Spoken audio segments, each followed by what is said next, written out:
regular breakfast tayo kasi hindi tayo kumakain ng dinner. May kape tayo. Ayan, kipi-kipi. Tapos, meron tayong sinigang na hipon. Ayan.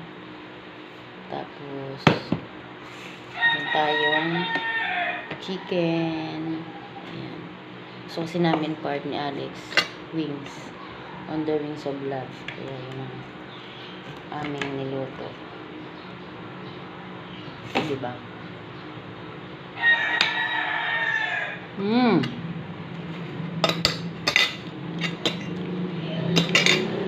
Ako mas gusto ko pag may prito. Mas gusto ko yung meron parang sabaw. Kaya sabaw tayo na. Ubusin ko yung tray ni Alex. Sayang naman. Naawa naman ako kay Alex. Ang ako ng gising. Harap na sabaw na sinigang ng ihipon.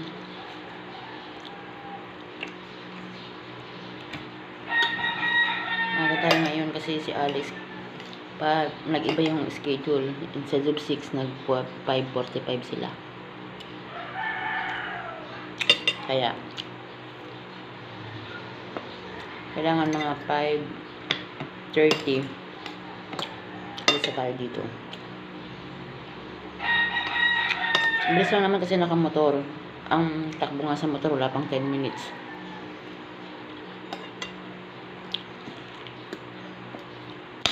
Nandun na tayo.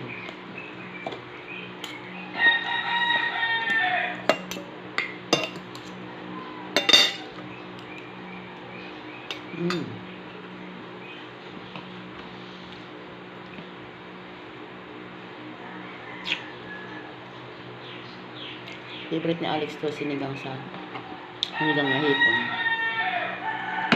Ako naman, sabaw lang at saka ano lang, gulay, sapat na kasi ano naman ang gusto ko, gulay.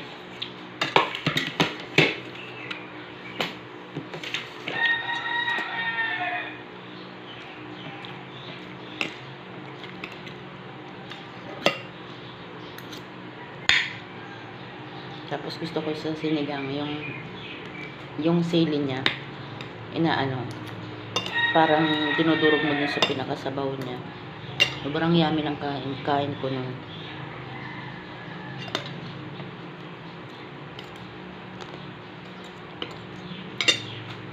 May kasi kami sa sili kasi Bicolana.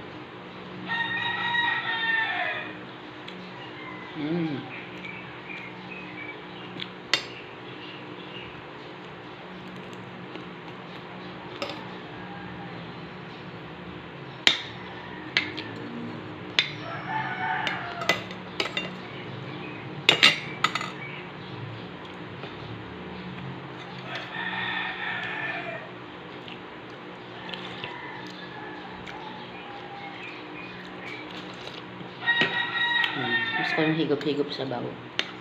Kapag yung ulam ay prito. Humili kasi ako sa sabaw. Kaya yun gusto ko. Pagka prito yung ulam, may hinihigop-higop akong sabaw.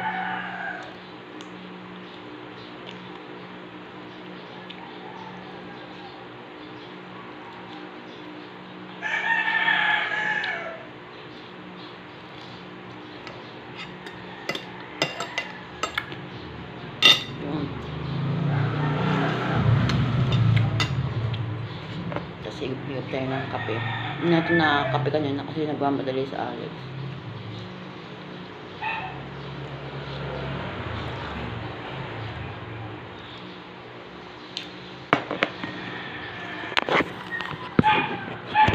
Layungan natin ng camera.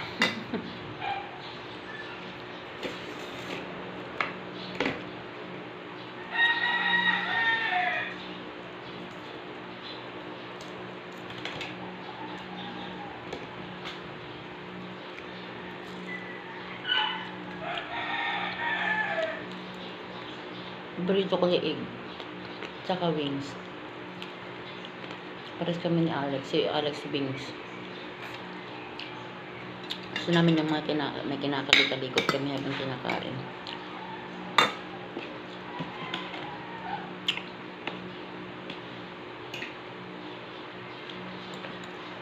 Yun lang, kunting kanin lang ako.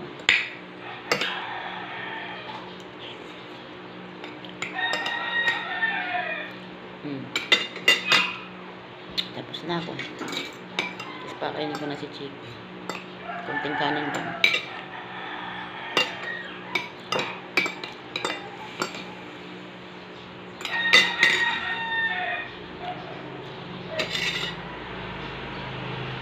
Tapos papak-papak sa loob. Favorite ko to eh. Pero binabalatan ko. Ayaw ko ng balat. Nakain ko lang yung sa loob.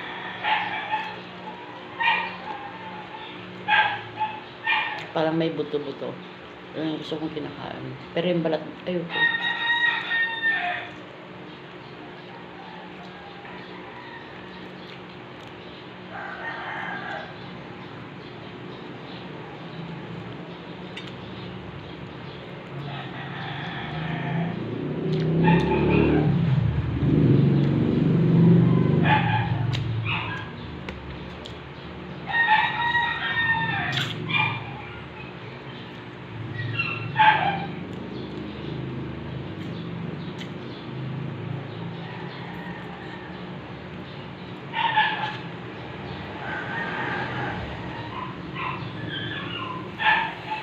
Tapos na ako, sarap. Tapos ikip-ikip ng sabaw. Okay na ang umagahan natin. Hindi naman ako masyado nagkakain kasi bawal sa akin. Tapos lang ako ng kamay.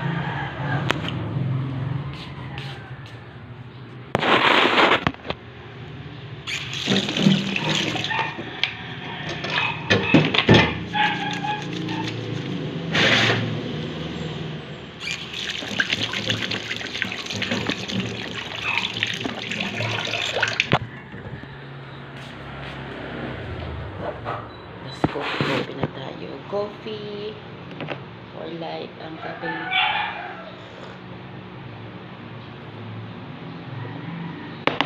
Hapon ako nakapag-workout. Sobrang pagod ko. Kasi nag-ano ko eh.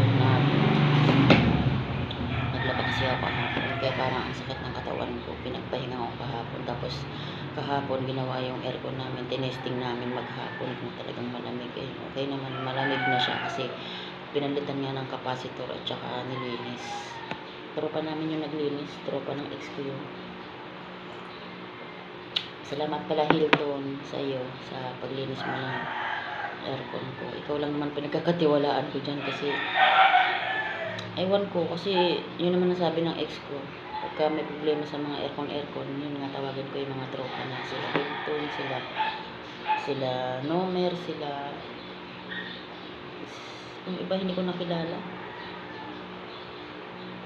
Sa mukha lang. Kasi yun ang dati niyang mga katrabaho na ay kaano pala ka kasama sa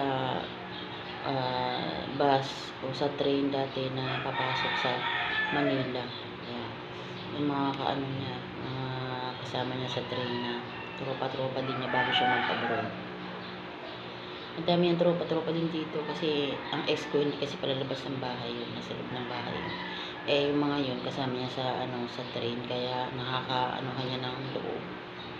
Tsaka masailan yun, maano yun sa tropa. Hindi siya katulad ko na dati ay masyado akong friendly. Ngayon katulad niya nag-ingat na rin ako. Hindi naman ako masyado nagtitiwala sa tropa mo.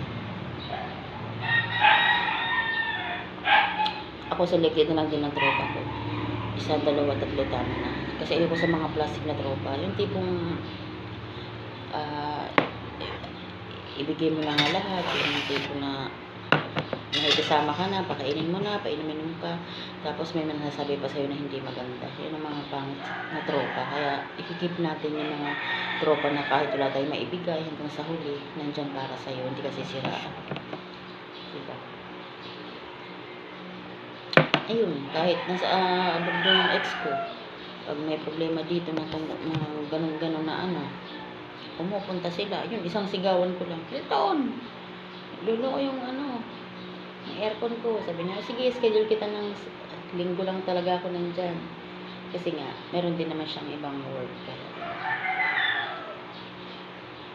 hindi ko alam kung kumpare siya ng ex ko kasi Mari yung tawag sa akin ng asawa. Kumpare ko sila na hindi ko alam. Kasi nga, hindi naman kasi showy yung ex ko dati na, ayun ganito, si ganyan, ano ko. Iba lang, yung iba lang alam ko na kumpare na alam ko. Kaya, tinatawag ko Mari yung mga kumakumari. Ako naman friendly naman kahit sino. Pag alam kong kumari ko, binabati ko din naman. Sabi nga niya, bakit daw laging kulong kami dito, laging nakalak yung gate namin. Kasi nga, marami din talaga dito ang loko-loko sa amin. Alam mo, yung mga insecure, mga nanakawan ka na. Kasi itong bahay, pagka nasa taas na kami, di namin naririnig yung baba. Kaya kami may doorbell para sa mga Lazada, sa mga kung ano-ano mga bills dyan, kung ano-ano. Meron kami ganyan. Paano na napapatagal na tayo ng chika? Bye-bye mga kabibilog ko. 11 minutes na pala tayo. Inantay ko lang naman sana mag 8 minutes. Bye-bye. Kain na kayo dyan.